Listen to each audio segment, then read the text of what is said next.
Two hardest things to say in life are hello for the first time and goodbye for the last. Dhaka প্রকৌশল ও প্রযুক্তি বিশ্ববিদ্যালয় কর্তৃক আয়োজিত mechanical engineering বিভাগ কর্তৃক আয়োজিত আজকের এই ফেয়ারওয়েল অ্যান্ড ফ্রেশার রিসেপশন সেরেমনিতে উপস্থিত উপাচার্য স্যার, সভাপতি স্যার, বিশেষ অতিথিবৃন্দ, সম্মানিত শিক্ষক মণ্ডলী, কর্মকর্তা কর্মচারীবৃন্দ, আমার সহপাঠীবৃন্দ এবং আমার জুনিয়র ভাই বোনেরা, সবার প্রতি জানাই আসসালামু আলাইকুম এবং অন্যান্য ধর্মের প্রতি শুভেচ্ছা। জুন 11, 2020 এই তারিখে করোনাকালীন সময় আমাদের অনলাইন ক্লাসের মাধ্যমে আমাদের ডুয়েট যাত্রা শুরু হয়েছে এবং সেই যাত্রার সমাপ্তি ঘটেছে মে 5, 2024 এবং আমাদের ডুয়েট যাত্রার সাক্ষী ছিলেন আব্দুল হান্নান স্যার এবং ডুয়েট যাত্রা সমাপ্তির সাক্ষী ছিলেন প্রফেসর ডক্টর আসাদ স্যার। 4 বছরের এই দীর্ঘ যাত্রার প্রাক্কালে অনেক কিছুই পরে মনে। শুরুতেই হান্নান স্যারের পিওর সাবস্টেন্স দিয়ে শুরু করা,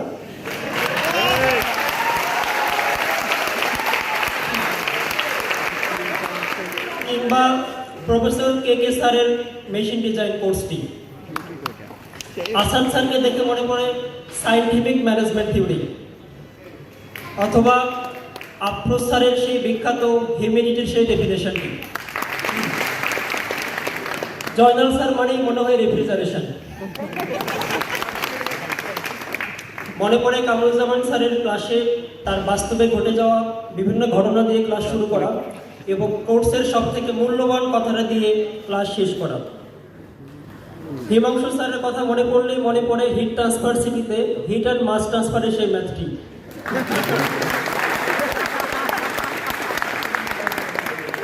আরেফিন স্যার মানেই 3 ডাইমেনশনাল মেকানিক্স, অপরদিকে আনোয়ার স্যার মানেই বিম ডিজাইনের সেই কঠিন কঠিন সমস্যাগুলো।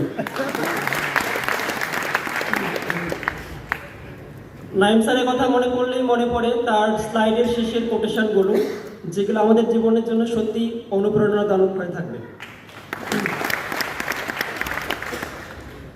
ওয়াসিম স্যার মানেই ক্যাম ডিজাইন, অপরদিকে খুরশিদা ম্যাম মানেই আয়রন কার্বন ইকুইলিব্রিয়াম ডায়াগ্রাম।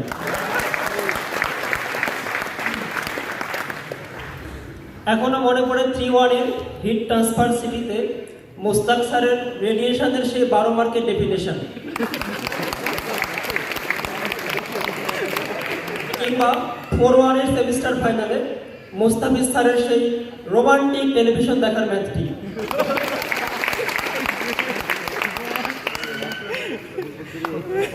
আরো মনে পড়ে ফ্লুইড মেশিনারি ক্লাসের সময় ময়নুল স্যারের কাঁধে করে পাম্পের ইম্পেলার এবং টারবাইনের রান্না নিয়ে,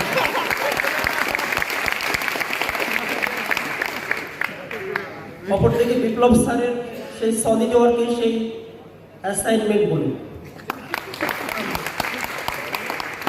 কিংবা লং ট্যুরে গিয়ে রাশিদ স্যারের আমাদের সাথে মিশে যাওয়া, বন্ধুত্ব হওয়া।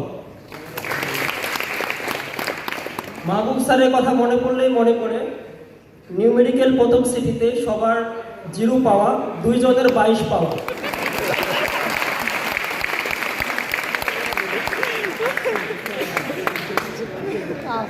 শুরুতেই ড্রয়িং কোর্সের কথা মনে পড়লেই মনে পড়ে অমিত স্যারকে এবং কোর্স কোঅর্ডিনেটর হিসাবে শেষের দিকে সাদ্দাম স্যারকে পাওয়া সত্যি আমাদের জন্য ছিল অনেক সৌভাগ্যের একটা ব্যাপার।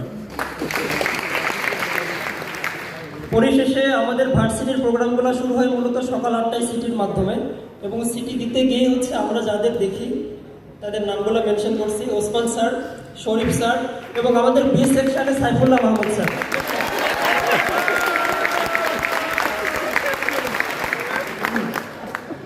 আন্ডারগ্রাডে আসলে এত মূল্যবান টিচারদের সাথে সাক্ষাৎ হওয়া বা তাদের কোর্স করা সত্যি আমাদের জীবনের জন্য অনেক গুরুত্বপূর্ণ একটা মোমেন্ট ছিল। তো আমি আমাদের সমস্ত টিচারদের প্রতি আন্তরিক কৃতজ্ঞতা প্রকাশ করছি এবং এখানে অনেক কর্মকর্তা কর্মচারীবৃন্দ উপস্থিত আছেন। তো আমরা চলার পথে বা কোনো কারণে যদি কোনো ভুল ত্রুটি করে থাকে তো সেটা সবাই ক্ষমা সুন্দর দৃষ্টিতে দেখবেন। বিশ্ববিদ্যালয় জীবনে আসলে এত মেধাবী স্টুডেন্টের মধ্যে সান্নিধ্যে থাকা বা তাদের রিপ্রেজেন্টেটিভ হওয়া সত্যি আসলে অনেক সৌভাগ্যের একটা ব্যাপার, সেজন্য আমি নিজেকে সৌভাগ্যবান মনে করছি। তো এই পর্যায়ে আমি আমার ক্লাসমেটদের ন্যাশনাল অথবা ইন্টারন্যাশনাল পর্যায়ে কিছু তাদের ফুটপ্রিন্টের নিদর্শন দেখাতে চাই। 2022 সালে ইন্টার ইউনিভার্সিটি মেকানিক্স অলিম্পিয়াডে তৃতীয় হয়েছিল তাজেল হোসেন, এবং যে প্রথম হয়েছিল সেও আলহামদুলিল্লাহ আমাদের ব্যাচেরই একজন। Congratulation to both. 2023 সালে ন্যাশনাল এনার্জি কম্পিটিশনে প্রথম হয়েছিল আমাদের batsman Jahanara Sarkar Ayesha and Shahadat. Congratulation to your outstanding success. 2023 সালে আইআইটি বোম্বেতে অনুষ্ঠিত ওয়ার্ল্ড রোবোটিক্স চ্যাম্পিয়নশিপে ফার্স্ট রানার আপ হয়েছিল আমাদের batsman Nazmul Huda. Thank you for your international success. এরপর 2024 সালে রিসেন্টলি আইইউটিতে একটা কুইজ কম্পিটিশনে ফার্স্ট হয়েছে আমাদের ক্লাসমেট মোহাম্মদ মাসুদ। এরপর আমাদের সবার শেষের দিকে এসে সবথেকে গুরুত্বপূর্ণ যে পাওয়া সেটা হলো রানিং স্টুডেন্ট থাকা অবস্থায় পুরা ডুয়েটের মধ্যে প্রথম এমএসসি স্কলারশিপ পেয়েছে Mohammad Amanullah. And thank you, congratulation to your upcoming journey. পাশাপাশি বিভিন্ন স্পোর্টস কম্পিটিশনে ডুয়েটকে রিপ্রেজেন্ট করেছে আমাদের ব্যাচ থেকে মোহাম্মদ আরিফুল ইসলাম রকি, আহসান হাবিব অ্যান্ড আশিক। আপনাদেরকে ধন্যবাদ ডুয়েটের ন্যাশনাল ফুটবল আর ক্রিকেট টিমে আমাদের ব্যাচকে রিপ্রেজেন্ট করার জন্য। পাশাপাশি বিশ্ববিদ্যালয়ের আমাদের বিভিন্ন প্রোগ্রামগুলোতে আমাদের ব্যাচকে লিড দিয়েছে এরকম কয়েকজনকে মেনশন করতে চাই আমি। বিশেষ করে ইন্ট্রা মেকানিক্যাল ক্রিকেট টুর্নামেন্ট 2023-তে আমাদের কনভেনার ছিল Shahadat. And thank you for your endless effort. ম্যাকাফেস 2023 যেটা আমরা সফলতার সঙ্গে পার করেছি, এবং সেই প্রোগ্রামে আমাদের ব্যাচের লিডিং পর্যায়ে ছিল কনভেনার নাজমুল হুদা ভাই। Thank you also. এরপরে সর্বশেষ আমাদের ব্যাচের অ্যাক্টিভিটি লং ট্যুর, সেখানে আমাদের ব্যাচকে রিপ্রেজেন্ট করেছে কনভেনার ছিল এ সেকশন থেকে রিফাত ভাই অ্যান্ড বি সেকশন থেকে শহীদুল। Thank you both. পাশাপাশি দীর্ঘ 4 বছর সময়ে বিভিন্ন সময় আমার প্যারালাল সেকশনে চেয়ার ছিল মোহাম্মদ আমানুল্লাহ, আলাউদ্দিন ভাই, রুহুল ভাই, সেলিম ভাই। আপনাদেরকে বিভিন্ন কাজে সহযোগিতার জন্য আমি আন্তরিক ধন্যবাদ জানাচ্ছি। এই সেকশনের বন্ধুরা সিটির শিডিউল অথবা কম্বাইন্ড ক্লাসের শিডিউল নিয়ে মন খারাপ করলেও করতে পারে। তো আসলে কোনোটাই আমার ইচ্ছাকৃত ছিল না, তারপরে যদি কারো মনে আঘাত লেগে থাকে তার জন্য আমি আন্তরিক ক্ষমা প্রার্থনা করছি। আশা করি ব্যাপারটা সবাই ক্ষমা সুন্দর দৃষ্টিতে দেখবেন। শেষ পর্যায়ে এসে আমি ডিপার্টমেন্টের উদ্দেশ্যে 3টি প্রস্তাবনা করতে চাই। প্রথম প্রস্তাবনা হলো আমাদের ডুয়েটের একবারে সাধারণ একটা ব্যাড কালচার, সেটা হলো আমরা এক্সাম পিছানোর ক্ষেত্রে খুব একটা এক্সপার্ট হিসেবে কাজ করি। তো দেখা যায় প্রত্যেকবারই 2-1টা ডিপার্টমেন্টের জন্য আমরা পিছিয়ে যাই।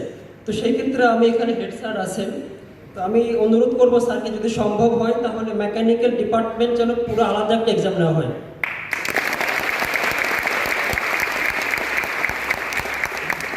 এবং এটা হচ্ছে পুরা মেকানিক্যাল ডিপার্টমেন্টের 4 ইয়ারের ছাত্রীদের সম্মিলিত একটা বক্তব্য। দ্বিতীয়ত, আমার ডিপার্টমেন্টের আরেকটা ব্যাপারে আমার উপস্থাপনা করা উচিত, সেটা হলো যে আমাদের প্রেজেন্টেশনের যে ব্যাপারটা, অন্যান্য ইউনিভার্সিটিতে কিন্তু প্রত্যেক সেমিস্টারে 1টা বা 2টা করে প্রেজেন্টেশন থাকে, কিন্তু আমি 4 বছর 7 সেমিস্টার পড়াশোনা করলাম, মাত্র 2টা প্রেজেন্টেশন দিতে পারছি আমি। যেটা স্যারেরা অনেক ক্ষেত্রে বলে যে তোমরা প্রেজেন্টেশনে দুর্বল, আমি এটা বিশ্বাস করি যে ডুয়েটেনটা প্রেজেন্টেশনে দুর্বল, বাট আসলে আমরা প্রেজেন্টেশনের দুর্বলতাকে কাটিয়ে ওঠার জন্য কি ইনিশিয়েটিভ নিচ্ছি। আমার মনে হয় যে ডিপার্টমেন্টের প্রত্যেকটা সেমিস্টারে অ্যাটলিস্ট 1টা করে প্রেজেন্টেশন থাকা উচিত, যেটা হয়তো স্টুডেন্টরা শুরুতে বার্ডেন মনে করলেও করতে পারে, কিন্তু ইন ফিউচারে লং টার্মে একটা বড় সুবিধা পাবে তোমরা। আর 3 নম্বর প্রস্তাবনা হলো আমরা যে বোর্ড ভাইভা দিই সেটা সাধারণত দেখা যায় যে সেমিস্টার ব্রেকের আগেই হয়, সেমিস্টার ফাইনালের আগেই হয়। তো এখানে 90% স্টুডেন্ট কিন্তু পড়াশোনা করে পিএল এর পর থেকে।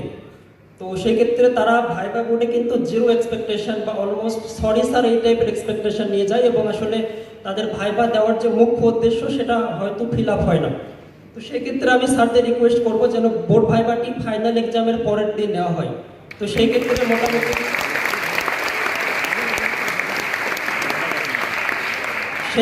মোটামুটি সবার একটা থিওরিটিক্যাল, কারণ আমাদের ভাইভাতে কিন্তু থিওরিটিক্যাল বেস থেকে কোশ্চেন করা হয়, প্র্যাকটিক্যাল থেকে কম্পারেটিভলি কম কোশ্চেন করা হয়। তো সেই অর্থে থিওরিটিক্যাল মোটামুটি একটা বেস তৈরি হবে এবং আশা করি সবাই মোটামুটি ভাইভাতে ভালো একটা ফলাফল পাবে। আর একটা আক্ষেপ দিয়ে আমি আমার বক্তব্য এখানে শেষ করতে চাই। অন্যান্য ইউনিভার্সিটিতে দেখছি যে বিভিন্ন কাজে সিআরদের রিকগনিশন করা হয় বা বিভিন্ন প্রোগ্রামে দেখা যায় সিআরদের ক্রেস্ট দেওয়া হয় বা অ্যাটলিস্ট ফুলের তোড়াও দেওয়া হয়, কিন্তু আমি সেই অ্যাডমিশন থেকে প্রায় টানা কনস্ট্যান্ট 7 সেমিস্টার সিআর থাকলাম, বাট আসলে আমাকে সিআর হিসাবে আসলে কেউ একটা ফুলের তোড়াও দিল না বা একটা ক্রেস্টও আসলে দিল না। আমি এটা আসলে বরাবরই বড় ভাইরা এই আক্ষেপটা করে গেছে, তো আমি অনুরোধ করবো যারা তোমরা পরবর্তীতে প্রোগ্রাম অ্যারেঞ্জ করবা, অ্যাটলিস্ট যেন 8টা সিআরকে অ্যাটলিস্ট একটা ফুল দিয়ে হলেও যেন আসলে রিকগনিশন করা হয় আর কি।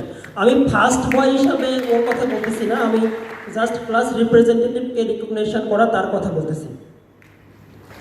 তো যাই হোক, সবাই আমাদের জন্য দোয়া করবেন যেন আমরা ভবিষ্যতে ভালো কিছু করতে পারি এবং অন্য কোনো একদিনও যাতে এরকম স্টেজে এসে আমি আমার সহকর্মী বা আমার বন্ধুদের সফলতার গল্প আরেকবার শোনাতে পারি, সেই অপেক্ষায় রইলাম। সবার সুস্বাস্থ্য এবং দীর্ঘায়ু কামনা করে আমি আমার সংক্ষিপ্ত বিদায়ী বক্তব্য এখানে শেষ করছি। জয় হোক ডুয়েটের, জয় হোক 19 সিরিজের, জয় হোক মেকানিক্যাল ইঞ্জিনিয়ারিং ডিপার্টমেন্টের। আসসালামু আলাইকুম।